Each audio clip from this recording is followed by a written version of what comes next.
بسم اللہ الرحمن الرحیم الحمد للہ رب العالمین والعاقبۃ للمتقین والصلاۃ والسلام علی رسولہ الکریم اما بعد۔ سامعین و سامعات، الحمدللہ سلسلہ 40 نبوی جاری اور ساری ہے۔ آج ہم اس کی حدیث نمبر 9 سننے جا رہے ہیں۔ آج کی حدیث نمبر اطاعت رسول صلی اللہ علیہ وسلم اور کثرت سوال کی ممانعت پر مشتمل یہ حدیث کا متن ملاحظہ فرمائیں۔ وعن ابي هريره رضي الله عنه قال سمعت رسول الله صلى الله عليه وسلم يقول ما نهيتكم عنه فاجتنبوه وما امرتكم به فاتوا منه ما استطعتم فانما اهلك الذين من قبلكم كثرة مسائلهم واختلافهم على انبيائهم رواه البخاری ومسلم۔ آئیے سلیس اردو میں اس کا ترجمہ سماعت فرماتے ہیں۔ ترجمہ یوں ہے، حضرت ابو ہریرہ عبد الرحمن بن صخر رضی اللہ عنہ روایت کرتے ہیں کہ میں نے رسول اللہ صلی اللہ علیہ وسلم کو فرماتے ہوئے سنا، میں تمہیں جس چیز سے منع کر دوں اس سے اجتناب کرو، اور جس چیز کا حکم دوں اس پر اپنی استطاعت کے مطابق عمل کرو، کیونکہ تم سے پہلے کی امتوں کو ان کے کثرت سوالات اور اپنے نبیوں سے اختلاف نے تباہ کر ڈالا۔ صحیح بخاری و مسلم۔ محترم سامعین و سامعات، آئیے اس حدیث مبارکہ سے کیا فوائد ملتے ہیں، مختصر سے وقت میں ہم اس کا جائزہ لیتے ہیں۔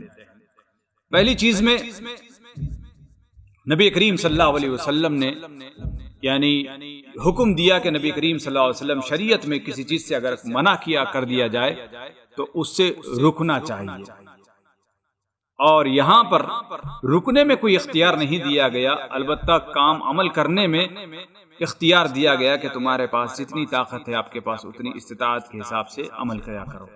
اس چیز کو لے کر علماء کرام یہاں پر نقطہ بیان کرتے ہیں کہ بعض علماء کرام کے یعنی منہیات سے، برے کاموں سے بچنا، رکنا زیادہ افضل ہے نیک کاموں سے۔ بہرحال صحیح قول کے مطابق علماء کرام کا جمہور جو کہتے ہیں کہ نہیں، ہاں نوافل تو ہو سکتے ہیں لیکن فرائض جو ہیں وہ جو عمل کرنے والے کام ہیں وہ زیادہ افضل ہیں اس سے کہ رکنے والے کاموں سے۔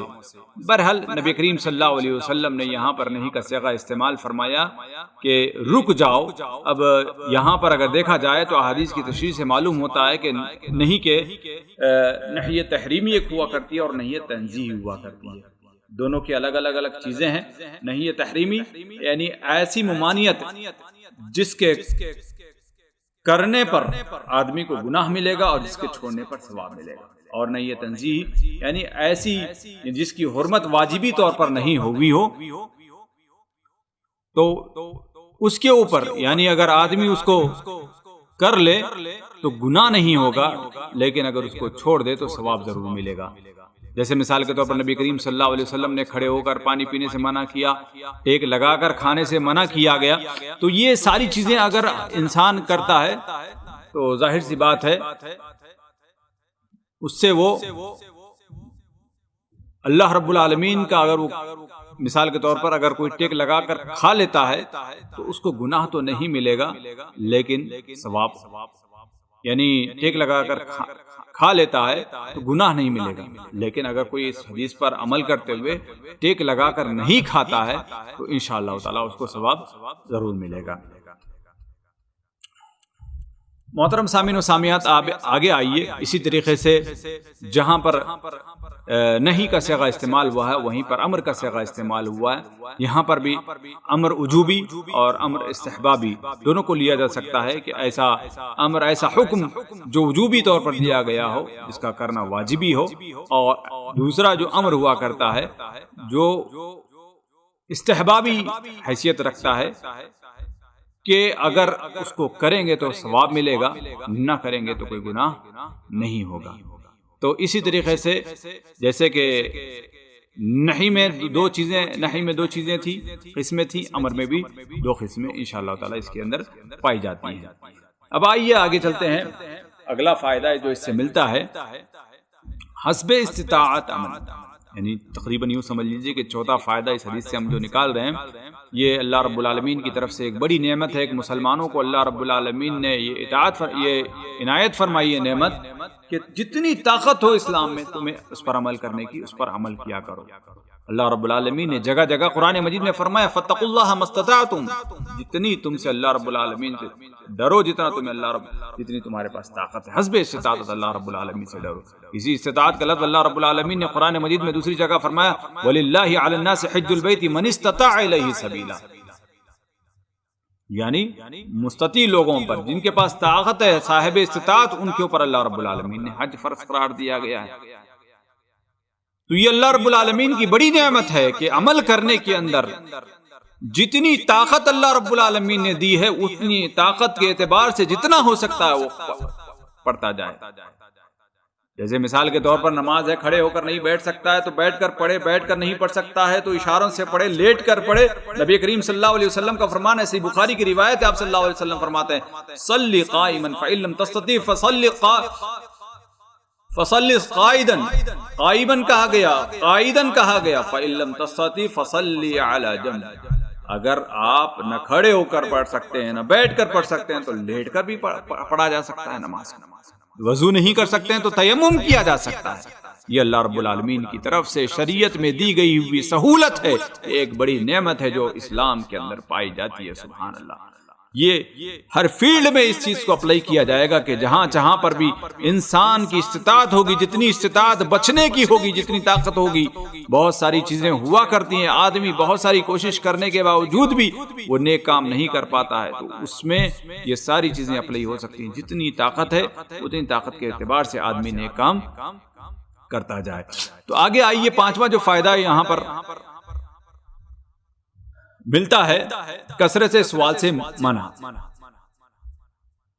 یہ ایک اہم فائدہ اس سے ملتا ہے حدیث ہے کہ نبی کریم صلی اللہ علیہ وسلم نے اس حدیث مبارکہ میں فرمایا کہ کثرت سوال سے بچا کرو۔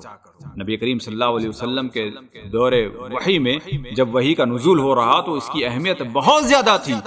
نبی کریم صلی اللہ علیہ وسلم ایک مرتبہ خطبہ دے رہے ہیں، حضرت ابو ہریرہ رضی اللہ تعالیٰ عنہ اس کے راوی ہیں، نبی کریم صلی اللہ علیہ وسلم فرماتے ہیں کہ نبی کریم صلی اللہ علیہ وسلم ایک مرتبہ خطبہ دے رہے تھے، اللہ کے رسول اکرم صلی اللہ علیہ وسلم نے فرمایا یا ایھا الناس قد فرض اللہ علیکم الحج، اے لوگو، اللہ کے رسول صلی اللہ رب العالمین نے تمہارے اوپر حج فرض قرار دیا۔ ایک صحابی پوچھتے ہیں کہ کل عام یا رسول اللہ، ہر سال اللہ کے رسول صلی اللہ علیہ وسلم؟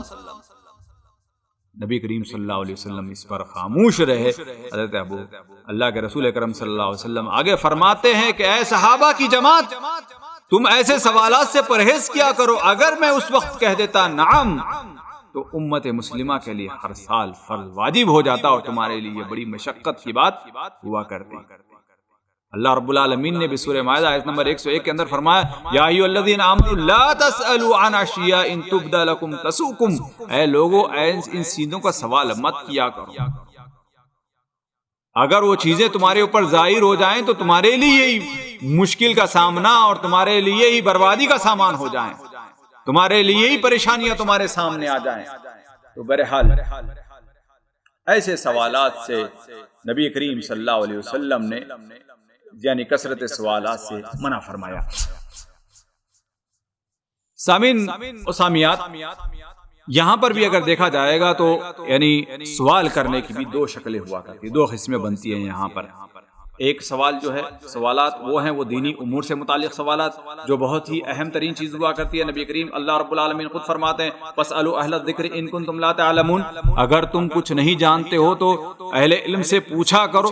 ظاہر سی بات ہے نماز، روزے اور بہت سارے مسائل ہیں، ان ساری چیزوں کے تعلق سے سوال کرنا بعد حد ضروری ہے اور پوچھنا بھی ضروری ہے علماء اکرام سے۔ بنا پوچھے بنا مسئلے کی دریافت کیے عمل کوئی کرتا ہے تو وہ گنہگار ہوگا، غلطی کا امکان زیادہ ہو سکتا ہے، اسی لیے پوچھنا بہت ہی اہم ترین ضروری ہے۔ لیکن اس کے برخلاف جو دوسری قسم ہے وہ غیر ضروری سوالات جس سے منع کیا گیا۔ نبی کریم صلی اللہ علیہ وسلم فرماتے ہیں، حضرت مغیرہ بن شعبہ سے روایت ہے کہ نبی کریم صلی اللہ علیہ وسلم کا فرمان کہ ان اللہ کرہ لکم ثلاثہ قیل وقال واذاعۃ المال وکثرۃ السؤال، صحیح بخاری اور مسلم کی روایت ہے۔ نبی کریم صلی اللہ علیہ وسلم فرماتے ہیں کہ اللہ کے رسول اللہ رب العالمین نے تین چیزیں تمہارے اوپر ناپسند کی ہیں، اس کے اندر ایک چیز یہ بھی ہے کہ کثرت سوال، اس سے بچنا چاہیے۔ ابھی وہ سوالات جن سے بچنا چاہیے وہ کیا کیا ہو سکتے ہیں؟ ایسے سوالات جن کا تعلق غیبیات سے، قیامت کب واقع ہوگی، عذاب قبر کیسا ہے، روح کہاں رہتی ہے، یعنی ایسے سوالات جن کو اللہ رب العالمین نے غیب کے پردے میں رکھا ہے، اس کو غیب کے پردے ہی میں رکھنا چاہیے، اپنے دماغ کی کھڑکیاں کھول کر اس کے اندر غیر ضروری تعویلات کرنے اور غیر ضروری جوابات دینے کی وہاں پر کوشش کرنے کی ضرورت بھی نہیں ہے۔ اور اسی طریقے سے ایسے مسائل جن کا وجود ہی نہیں ہے، ایسے بہت سارے لوگ سوال کرتے رہتے ہیں، ان سے بھی بچنا چاہیے۔ جیسے کہ ایک شیخ کے بارے میں آتا ہے کہ کسی نے کہا کہ اے شیخ محترم، سوال ہے کہ کیا دودھ کی نہر میں کوئی وضو کر سکتا ہے؟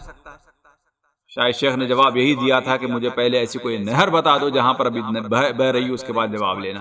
تو ایسی غیر ضروری سوالات، اور اسی طریقے سے ایسے بہت سارے لوگ سوال کرتے ہیں جس سے جن کے دین اور دنیا کا کوئی تعلق ہی نہیں، یعنی ایسے سوالات جس کے بارے میں اللہ رب العالمین قیامت کے دن ان سے پوچھے گا نہیں، ایسے سوالات کے پیچھے پڑے ہوئے ہوتے ہیں۔ ہمارے پاس بہت سارے سوالات آتے ہیں، لوگ کرتے ہیں شیخ بتائیے حضرت حوا کا مہر کتنا تھا۔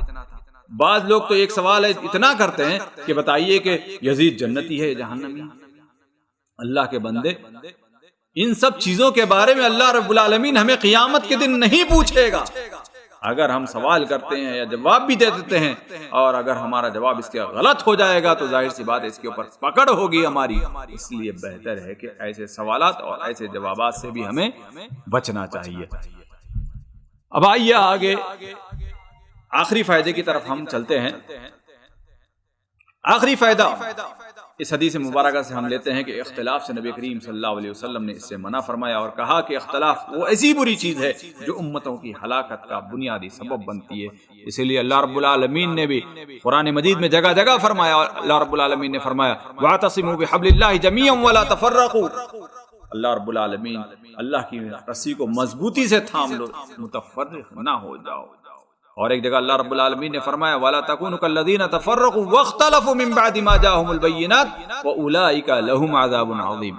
تو ان ساری چیزوں آیتوں کے سمجھنے سے ہمیں معلوم ہوتا ہے نبی کریم صلی اللہ علیہ وسلم نے بھی جگہ جگہ اختلاف سے منع فرمایا کہ اختلاف مت کیا کرو، لا تباغضوا ولا تحاسدوا ولا تدابروا ولا تغاتوا۔ یہ نبی کریم صلی اللہ علیہ وسلم صحیح بخاری کے الفاظ ہیں۔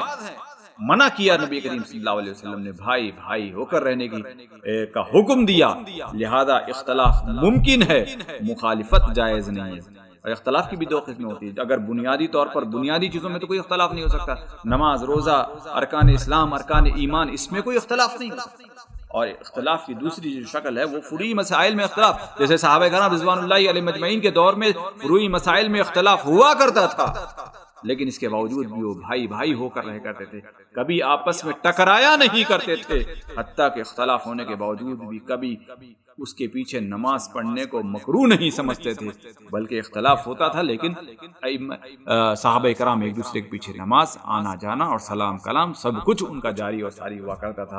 اللہ رب العالمین سے دعا ہے کہ اللہ رب العالمین سننے کے عمل کی توفیق عطا فرمائے، اللہ ایک بنائے نیک بنائے، اللہ تبارک و تعالی خاتمہ بالخیر ایمان فرمائے۔ سبحان ربک رب العزۃ عما یصفون وسلام علی المرسلین والحمد للہ رب العالمین۔ السلام علیکم ورحمۃ اللہ وبرکاتہ۔